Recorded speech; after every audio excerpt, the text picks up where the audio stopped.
ज्ञान येत नाही. आधी ज्ञान येऊन मग वैराग्य येत नाही.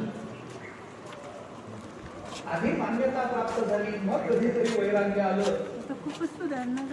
आधीच वैराग्य येण्याच्या आधीच जगामध्ये फार विरक्त आहे, फार विरक्त आहे. अजून आलं नाही वैराग्य, मग लाजे काजे खातात थोडं वैराग्य दाखवावं लागतं.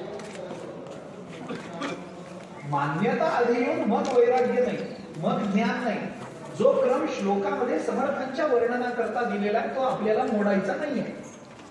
आधी वैराग्य, मग ज्ञान आणि मग मान्यता.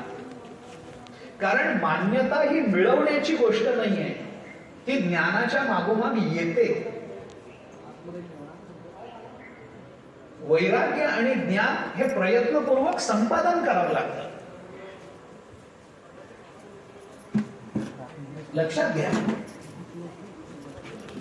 समर्थांचं वैराग्य सांगितलं गेलं आणि त्याच्याकरता दृष्टांत दिला गेला. शुकासारिखे पूर्ण वैराग्य ज्याचे.